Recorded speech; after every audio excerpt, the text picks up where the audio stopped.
রায়গঞ্জে মুখ্যমন্ত্রীর উদ্যোগে 3 দিনব্যাপী মুখা নাচ কর্মশালা শুরু। উদ্দেশ্য লোকশিল্পের বিকাশ ও সংরক্ষণ।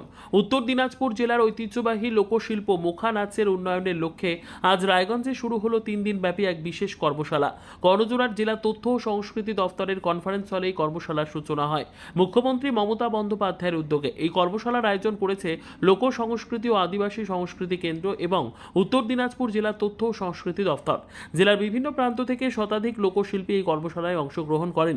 অনুষ্ঠানে উপস্থিত ছিলেন জেলা তথ্য সংস্কৃতি আধিকারিক শুভম চক্রবর্তী, রায়গঞ্জের মহকুমা আধিকারিক কিংসুক মাইতি, অধ্যাপক ডক্টর সুকুমার বারুই, লালন পুরস্কারপ্রাপ্ত শচীন্দ্র সরকার এবং ইতিহাসবিদ বৃন্দাবন ঘোষ। আধিকারিক শুভম চক্রবর্তী জানান, মুখা নাচ শুধু একটি নৃত্য নয়, এটি জেলার ঐতিহ্যের প্রতীক। এই কর্মশালার মাধ্যমে শিল্পীদের প্রশিক্ষণ দিয়ে রাজ্য জাতীয় মঞ্চে তুলে ধরা হবে। বিশিষ্ট ইতিহাসবিদ বৃন্দাবন ঘোষ বলেন, এই শিল্পের ইতিহাস জানাও গুরুত্বপূর্ণ। মুখোশের মধ্যে লুকিয়ে আছে লোককথা ও সংস্কৃতির ছাপ। লালন পুরস্কারপ্রাপ্ত শচীন সরকার বলেন, এই ধরনের সরকারি উদ্যোগ শিল্পীদের মনোবল বাড়ায়। 3 দিন ধরে চলবে এই কর্মশালা। মুখানাচের ইতিহাস, নৃত্যভঙ্গি, মুখোশ নির্মাণ ও উপস্থাপন বিষয়ে থাকছে বিশেষ প্রশিক্ষণ। শেষ দিনে মুখানাচের প্রদর্শনী ও মুখোশ প্রদর্শনীরও আয়োজন করা হয়েছে। জেলা প্রশাসনের পক্ষ থেকেও কর্মশালার সুষ্ঠু ব্যবস্থাপনার উদ্যোগ নেওয়া হয়েছে। আজকে যে কর্মশালা সেটা হচ্ছে মুখা নৃত্যের ওপর। এই জেলার আপনারা জানেন যে অন্যতম একটি ঐতিহ্যবাহী লোকআঙ্গিক হচ্ছে মুখা নাচ। আজ থেকে আমাদের জেলার 50 জন লোকশিল্পী এই কর্মশালায় অংশগ্রহণ করেছেন এবং প্রশিক্ষক হিসেবে রয়েছেন আমাদের জেলারই লালন পুরস্কারপ্রাপ্ত শিল্পী শ্রী সতীন্দ্রনাথ সরকার এবং আমাদের পার্শ্ববর্তী দক্ষিণ দিনাজপুর জেলার শ্রী সৌরভ রায় মহাশয়, বিশিষ্ট সাংবাদিক এবং বর্ষিয়ান লোকশিল্পী। এই 3 দিনে আমাদের কর্মশালার মাধ্যমে আমাদের মুখা নাচের যারা শিল্পী রয়েছে তাদেরকে আরও কীভাবে তাদের যে শৈলী সেটাকে আরও পরিমার্জন করবেন, আরও পরিশীলিত করে মানুষের কাছে পৌঁছাবেন এবং নবপ্রজন্মের কাছে কীভাবে এটাকে আরও আকর্ষণীয় করে পৌঁছানো যায়, সরকারের বিভিন্ন বার্তা কীভাবে তাদের উপস্থাপনার মাধ্যমে পৌঁছানো যায়, এই সমস্ত নিয়ে এই কর্মশালায় আলোকপাত করবেন আমাদের প্রশিক্ষকরা। এবং এই পারস্পরিক আলোচনার মধ্যে আমরা মনে করি যে মুখা নাচ সমৃদ্ধ হবে এবং এই সমস্ত টিমগুলি বিভিন্ন সরকারি বেসরকারি মঞ্চে গিয়ে আমাদের জেলার যে ঐতিহ্য সেই ঐতিহ্যকে বাঁচিয়ে রাখবে, ঐতিহ্যকে অক্ষুণ্ণ রাখবে। কতজন লোকশিল্পী অংশ 50 জন লোকশিল্পী, জেলার প্রায় 50 জন লোকশিল্পী এই কর্মশালায় অংশগ্রহণ করেন। লোকশিল্পীদের একটা অর্থনৈতিক সংকট প্রায় চিরকাল হয়েই থাকে। তারা এই সংকটের কারণে অনেক লোকশিল্পী পিছিয়েও পড়ছে। সেখানে তাদের মুখশিল্পীদের অর্থনৈতিক অবস্থার পরিবর্তনের জন্য আপনারা সেরকম কোনো উদ্যোগ নিচ্ছে?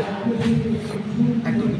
রাজ্য সরকার সবসময়তেই লোকশিল্পীদের উন্নতি কল্পে বিভিন্ন আমাদের লোকশিল্পী উদ্যোগের মাধ্যমে তারা প্রত্যেক মাসে বহাল ভাতা পান এবং তারা যে বিভিন্ন সরকারি বেসরকারি মঞ্চে যদি আমাদের দপ্তর থেকে তাদেরকে নিয়োগ করা হয় তাহলে প্রত্যেকটা উপস্থাপনা পিছু প্রত্যেক কিছু 1000 টাকা করে দেওয়া হয় পারফরমেন্স ফি হিসেবে।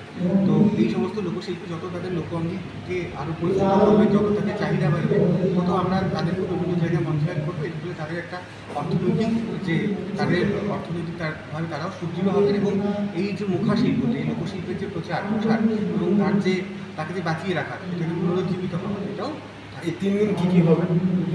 এই 3 দিনে মুখা শিল্পকে কীভাবে ভালো করা যায়, কীভাবে সেই আঙ্গিককে মানুষের কাছে আরও আকর্ষণীয় করে তোলা যায়, তাদের কীভাবে পরিমিত শব্দের ব্যবহার, পরিশীলিত বস্ত্রের ব্যবহার, নৃত্যশৈলীতে কী অভিনবত্ব রাখা যায়, কীভাবে মানুষের কাছে সরকারি প্রকল্প গেলে সেটা মানুষ শুনবে এবং এই মুখা নাচটাকেও মানুষ অতভাবেই এনজয় করবে, সেই সমস্ত বলছি স্যার, সংস্কৃতি কেন্দ্রের আয়োজনে এবং জেলা তথ্য সংস্কৃতি দপ্তরের উদ্যোগে এই 3 দিনের কর্মশালা আজ থেকে শুরু হয়েছে। প্রত্যেক বছরই হয়ে চলেছে। খুবই অভিনব উদ্যোগ।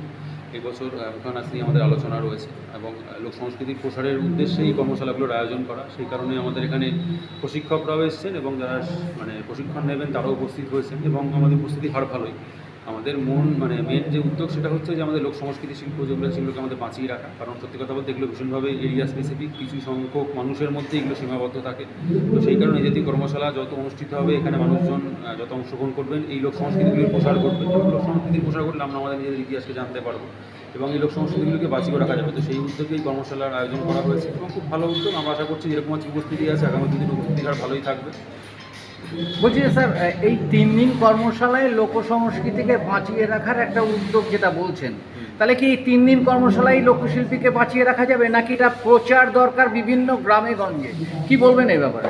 না, এটা আজকের যেটা 3 দিনের কর্মশালাটা হচ্ছে প্রশিক্ষণ দেওয়া, এবং এখানে যারা আমাদের মানে ট্রেনার তারা যেরকম আছেন তারা অনেক মানুষকে মাস্টার ট্রেনার হিসেবে তৈরি করছেন। এবার যারা প্রশিক্ষণ নেবেন তারা এবার নিজেদের এরিয়াতে ফিরে গিয়ে তারা আবার প্রশিক্ষণ দেবেন এবং আরও মানুষকে এই লোক সংস্কৃতির আঙ্গিকেতে নিয়ে আসবেন। সুতরাং এটা একটা আজকের একটা ওয়ার্কশপ হচ্ছে, কিন্তু এই কর্মশালাটা সারা বছরব্যাপী চলবে এবং আমাদের রাজ্য সরকারের যে বিভিন্ন সরকারি অনুষ্ঠান হয় সেখানেও কিন্তু এই যারা শিল্পীরা আছে তাদেরকে আমরা অংশগ্রহণ করাই, যাতে তারা এই সুযোগটা পান এই লোক